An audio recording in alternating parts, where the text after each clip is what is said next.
Hello students, today we will start theorems of resolve parts. बेटा last video मैंने आपको resolve part के बारे में बताया था। आज हम बेटा theorems of resolve part करने वाले हैं। The algebraic first है बेटा algebraic sum of the resolve part of any two concurrent forces along a given direction in their plane is equal to resolve part of their resultant along the same direction। बेटा कहने का meaning क्या है इसमें, हमें एक देखो to concurrent forces, ठीक है, मैंने ये दो फोर्सेस ले ली बेटा, ये क्या मैंने एक्स एक्सिस और ये क्या मेरे पास वाई एक्सिस। इस पॉइंट पे टू फोर्सेस लग रही है, एक पी और एक Q force, okay, O A O B, clear है बेटा। Then by parallelogram law of forces, मैं पहले फर्स्ट इसको क्या कर रहा हूँ बेटा, कंप्लीट कर रहा हूँ, किसको, पैरेललोग्राम, ओके, ये पैरेललोग्राम मैंने कंप्लीट कर रहा हूँ, ओके, ये पॉइंट मैंने सी लिया। आपको मालूम है जो रिजल्टेंट एक्ट करता है बेटा along diagonal in parallelogram law of forces, okay.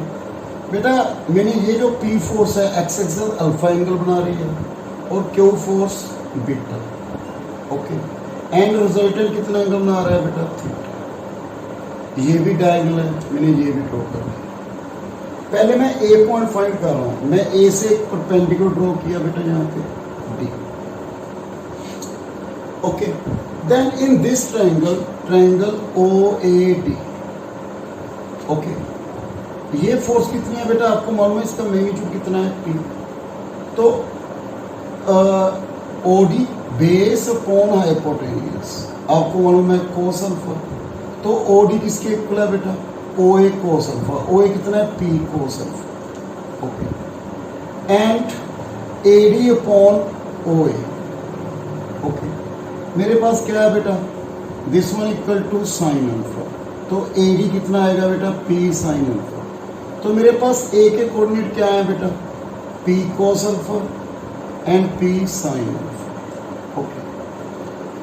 अब मैंने बेटा यहाँ से सी से एक परपेंडिकुलर ड्रॉ कर लिया, ये क्या पॉइंट आ गया बेटा, ई। ऐसे ही इस ट्रायंगल में ओ ई सी, ओके, बेस अपॉन हाइपोटेन्यूज, ये रिजल्टेंट क्या है बेटा, आर, बेस अपॉन हाइपोटेन्यूज बेटा क्या आएगा, R cos theta and R sine theta, okay. And ऐसी में बी से बेटा परपेंडिकुलर ड्रॉ किया एफ। अब इससे देखो आप इसके कोऑर्डिनेट क्या बनेंगे, बी के बेटा क्यू के लोगे, Q cos alpha and Q sine alpha, okay. मेरे पास ये है। आपको मालूम है बेटा इन पैरेललोग्राम जो डायगोनल है वो क्या करते हैं, बाइसेक्ट ईच अदर। तो जो ये पॉइंट है, ठीक है, इसको ले लिए आप जी, तो पहले ए बी का मिड पॉइंट ले लीजिए, बिकॉज एक दूसरे को बाइसेक्ट करते हैं। तो जी पॉइंट पहले ए बी क्या आएगा बेटा, P cos alpha plus q cos alpha upon two P sine alpha plus Q sine beta, sorry बेटा ये एंगल कितना था, बीटा,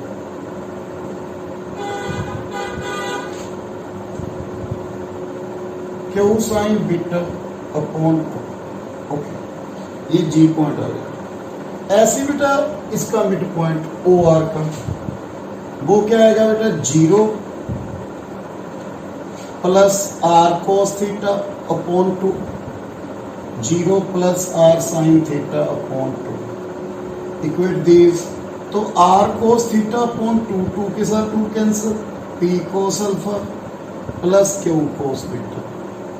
ऐसे ही आर साइन थीटा, पहले ये बताओ बेटा ये क्या है, आर कोस थीटा, याद करो रिजोल्व पार्ट में मैंने आपको बताया था, रिजोल्व पार्ट में क्या बताया था बेटा लास्ट वीडियो में आपको, ये आर है, ये एंगल थीटा, तो इस तरफ रिजोल्व पार्ट क्या था, आर कोस थीटा, इस तरफ क्या था, आर साइन थीटा।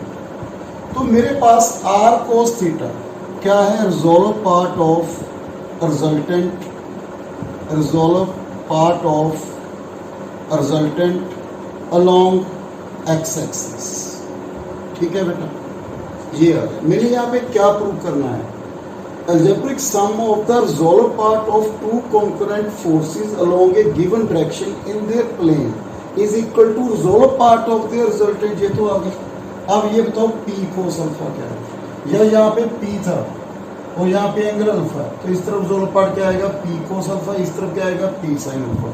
तो ये किसका रिजोल्व पार्ट है बेटा, P का लॉन्ग एक्स एक्सिस, ये किसका रिजोल्व पार्ट है बेटा, Q का लॉन्ग एक्स एक्सिस। तो algebraic sum of resolved part along X axis equal to resultant resolved part of resultant along X axis. Similarly बेटा ऐसे r sin थीटा, ये क्या आ गया P sin alpha plus Q sin beta.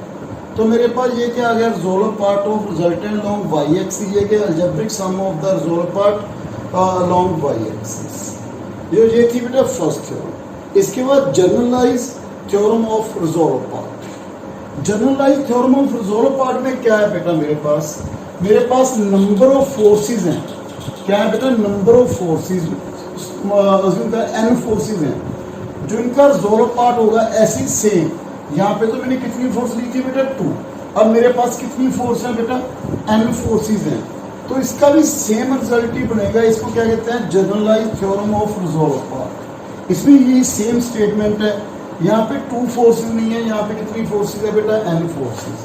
जैसे मैंने ये ले लिया बेटा x एक्सिस, ओके, ये फोर्स है F1, ये फोर्स है F2, इसका एंगल कितना अल्फा 1, ये क्या आ गया अल्फा 2, उसके बाद F3, okay, this one is y axis, F4 and this one is Fn force. Number of forces लग रही है बेटा, ओके। तो फर्स्ट मैंने क्या लिखना है बेटा, यहाँ पे यही प्रूव करना है algebraic sum of the resolve part of number of forces equal to resolve part of their resultant, okay. तो कैसे प्रूव करेंगे बेटा, अभी हमने 2 फोर्सेस का रिजल्ट प्रूव किया है, तो मैं कोई प्रॉब्लम नहीं है। मैंने यहाँ पे रिजल्टेंट R1 ले लिया, कितना एंगल में आ रहा है बेटा, ये थीटा 1। तो मेरे पास R1 cos theta 1 is equal to F1 cos theta 1 plus F2 cos theta 1। पहले लोग एक्स एक्सिस की बात कर रहा हूँ, ओके। याद है रिजल्टेंट का मीनिंग क्या है बेटा, जितना इफेक्ट इन दोनों फोर्स का है उतना ही इस रिजल्टेंट का है, ओके। अब मेरे पास ये रह गया बेटा एक्स एक्सिस, वाई एक्सिस, ये कौन सी फोर्स है R1, F1 F2 आ गया बेटा इसमें, और ये क्या आ गया बेटा F3, ये कितना एंगल में आ रहा है बेटा अल्फा 3, ये तो हमें मालूम है थीटा 1, ओके ओके। तो इन दोनों फोर्स का एक मैंने रिजल्टेंट ले लिया, कौन सा बेटा R2, ये कितना एंगल में आ रहा है बेटा थीटा।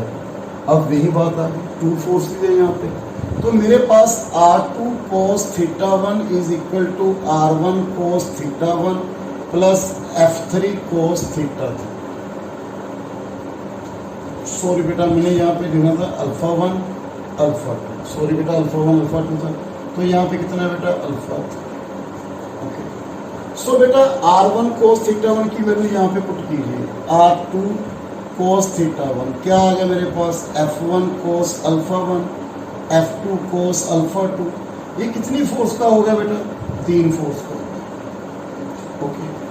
अब 3 फोर्स कंप्लीट होगी, उसके बाद एक्स एक्सिस, ये कौन सा रिजल्टेंट है R2, मैंने नेक्स्ट फोर्स ले ली R4, सॉरी कौन सी फोर्स है F4, ये कितना एंगल में आ रहा है बेटा थीटा 2, और ये कितना एंगल में आ रहा है बेटा अल्फा 4। मैंने इनका एक रिजल्टेंट ले लिया बेटा R3, जो कितना एंगल में आ रहा है बेटा थीटा 3। तो यहाँ पे क्या आ गया बेटा, इन दोनों फोर्स का R3 cos theta 3 is equal to R2 cos theta 2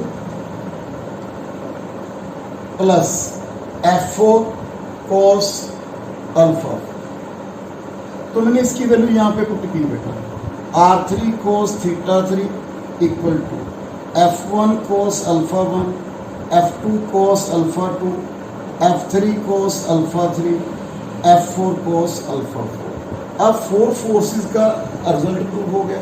similarly ऐसे ही कंटिन्यू करेंगे बेटा, जब 4 फोर्स ले रहा हूँ तो यहाँ पे कौन सा आ रहा है बेटा R3। So similarly continue this process, R n minus one cos n minus one is equal to क्या आ जाएगा F one cos alpha one, F two cos alpha two, last F n cos alpha N.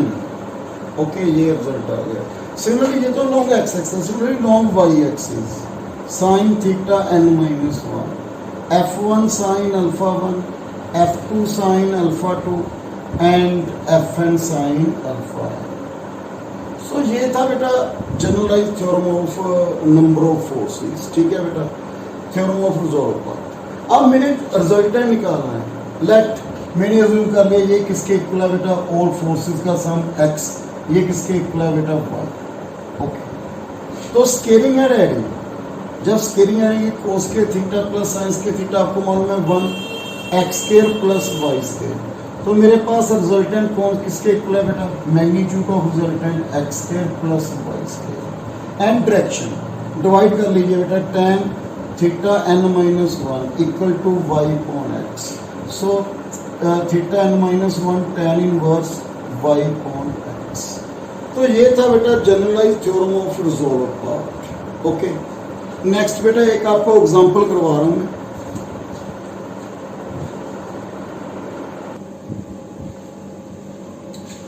बेटा देखो एक example, 3 forces of magnitude 5, 10, 30 unit act in a plane at a point. The angle between any two of their direction will be 120 degree.